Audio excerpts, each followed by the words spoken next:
ሰላም ጤና ይስጥልኝ የተከበራችሁ የፒዛ ወርልድ የዩቲዩብ ቻናል ተከታታዮች እንደምን ዋላችሁ? የተከበራችሁ አድማጮቻችን ዛሬ ሐምሌ 27 ቀን 2018 ዓ.ም ማለት ኦገስት 3 2026 በኢትዮጵያ የሚገኙ ታዋቂ የንግድ ባንኮች እያወጡት ያለውን እጅግ ትክክለኛ ሐቀኛና ወቅታዊ የውጭ ምንዛሬ ዝርዝር መረጃ ይዤላችሁ ቀርቤያለሁ። ባንኮች በውጭ ገንዘቦች መግዣና መሸጫ ዋጋ ላይ ያደረጉት አዲስ ማስተካከያ መሰረት በማድረግ በከፍተኛ ዋጋ እየገዙ የሚገኙ ባንኮች ዝርዝር መረጃ እንደሚከተለው አቀርብላችኋለሁ። እስከ ቪዲዮ ፍጻሜው ድረስ አብራችሁን ቆዩ። የዋና ዋና ሀገራት የምንዛሬ ዝርዝር። የአሜሪካ ዶላር ስንመለከት በቅድሚያ ዛሬ በገበያው ላይ የአሜሪካ ዶላር በከፍተኛ ዋጋ እየገዛ የሚገኘው አዋሽ ባንክ ሲሆን ለ1 ዶላር 163 ብር ከ20 ሳንቲም እየከፈለ ይገኛል። በሌላ በኩል የኢትዮጵያ ንግድ ባንክ ማለት ኮመርሻል ባንክ ኦፍ ኢትዮጵያ ዶላርን ለደንበኞቹ በዝቅተኛ መሸጫ ዋጋ በ162 ብር ከ21 ሳንቲም እየሸጠ መሆኑን ተመዝግበዋል። የአውሮፓ ዩሮን ስንመለከት የአውሮፓ ዩሮ በከፍተኛ ዋጋ በመግዛት መሪነቱን የያዘው አባይ ባንክ ሲሆን ለ1 ዩሮ 183 ብር ከ10 ሳንቲም እየገዛ ይገኛል። የኢትዮጵያ ንግድ ባንክ የ1 ዩሮ መሸጫ ዋጋው 185 ብር ከ50 ሳንቲም አድርጎታል። የእንግሊዝ ፓውንድ በከፍተኛ ዋጋ እየገዛ የሚገኘው አቢሲኒያ ባንክ ሲሆን የምንዛሬ መግዣ ተመኑም 208 ብር ከ55 ሳንቲም ሲደርስ መሸጫው ደግሞ 216 ብር ከ10 ሳንቲም መሆኑን ዌብሳይቱ ያሳያል።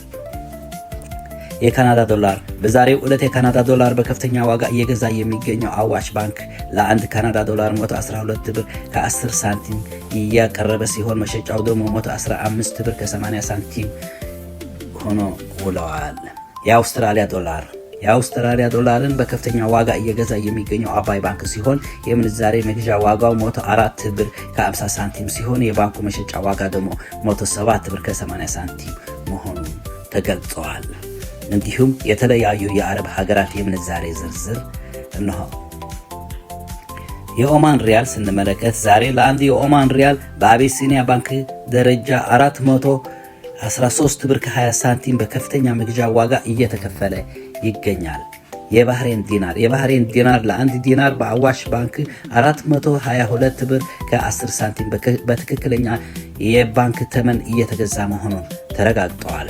የቀጠር ሪያል ለአንድ የቀጠር ሪያል በአባይ ባንክ የሚከፈለው ከፍተኛ መግዣ ዋጋ ዛሬ 43 ብር ከ85 ሳንቲም ደርሰዋል። የዱባይ ድርሃም ለአንድ የዱባይ ድርሃም የምንዛሬ መግዣ ዋጋው በአባይ ባንክ 43 ብር ከ70 ሳንቲም ሲሆን መሸጫው ደግሞ 44 ብር ከ50 ሳንቲም ገብተዋል። እንዲሁም የሳውዲ ሪያል መግዣ ዋጋ በአዋሽ ባንክ ለአንድ ሪያል 42 ብር ከ50 ሳንቲም እየተገዛ መሆኑን ዌብሳይቱ አስነብቦናል። የባንኮች ምንዛሬ ስንመለከት ቆይተን አሁን ደግሞ ቀጥታ ወደ የጥቁር ገበያ ምንዛሬ መረጃ እናልፋለን። አብራችሁ አንድ የአሜሪካ ዶላር 182 ብር ከ5 ሳንቲም ሲመነዘር 100 የአሜሪካ ዶላር ደግሞ 18205 ብር ከ7 ሳንቲም ይመነዘራል። እንዲሁም አንድ የአውሮፓ ዩሮ 209 ብር ከ92 ሳንቲም ሲመነዘር 100 የአውሮፓ ዩሮ ደግሞ 20990 ብር ከ45 ሳንቲም ይመነዘራል። አንድ የእንግሊዝ ፓውንድ 245 ብር ከ12 ሳንቲም ሲመነዘር 100 የእንግሊዝ ፓውንድ ደግሞ 24512 ብር ከ22 ሳንቲም ይመነዘራል። አንድ የሳውዲ ሪያል 48 ብር ከ60 ሳንቲም ሲመነዘር 100 የሳውዲ ሪያል ደግሞ 4860 ብር ከ25 ሳንቲም ይመነዘራል።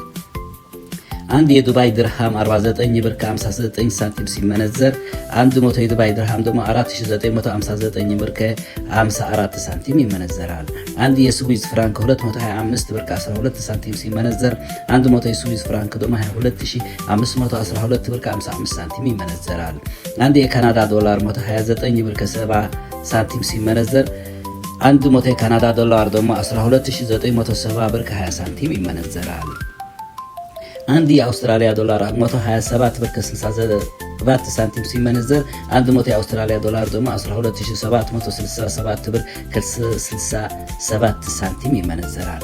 አንድ የቻይና ዩዋን 26 ብር ከ96 ሳንቲም ሲመነዘር 100 የቻይና ዩዋን ደግሞ 2696 ብር ከ55 ሳንቲም ይመነዘራል። አንድ የኩዌት ዲናር 588 ብር ከ21 ሳንቲም ሲመነዘር 100 የኩዌት ዲናር ደግሞ 58820 ብር ከ21 ሳንቲም ይመነዘራል። አንድ የቀጠር ሪያል 49 ብር ከ94 ሳንቲም ሲመነዘር 100 የቀጠር ዲናር ደግሞ 4994 ብር ከ1 ሳንቲም ይመነዘራል። አንድ የኦማን ሪያል 473 ብር ከ33 ሳንቲም ሲመነዘር 100 የኦማን ሪያል ደግሞ 47333 ብር ከ91 ሳንቲም ይመነዘራል። አንድ የጆርዳን ዲናር 256 ብር ከ71 ሳንቲም ሲመነዘር 100 የጆርዳን ዲናር ደግሞ 25671 ብር ከ2 ሳንቲም ይመነዘራል። አንድ የባህሬን ዲናር 482 ብር ከ72 ሳንቲም ሲመነዘር 100 የባህሬን ዲናር ደግሞ 48272 ብር ከ9 ሳንቲም ይመነዘራል። አንድ የእስራኤል ሽጉል 59 ብር ከ61 ሳንቲም ሲመነዘር 100 የእስራኤል ሽጉል ደግሞ 5961 ብር ከ61 ሳንቲም እየተመነዘረ መዋሉን ዌብሳይቱ አስነብቦናል። ያጀሁላችሁ ወቅታዊ የምንዛሬ መረጃ ይህን ይመስል ነበር። መረጃውን ጠቃሚ ሆነ ካገኛችሁት ቪዲዮውን ላይክ በማድረግ ለሌሎች እንዲዳረስ አጋሩ። መረጃዎቹን ስትከታተሉ ስለነበረ ከልብ አመሰግናለሁ። በየቀኑ የሚቀያየሩ የገበያ መረጃዎች ለማግኘት የደወል ምልክቷን በመጫን ቤተሰብ ይሁኑ። አስተያየት ወይም ጥያቄ ካላችሁ ኮሜንት ላይ ጻፉልኝ፣ ሁሉንም አነባዋለሁ። በቀጣይ ቪዲዮ እስከምንገናኝ ሰላም ሁኑ። አመሰግናለሁ።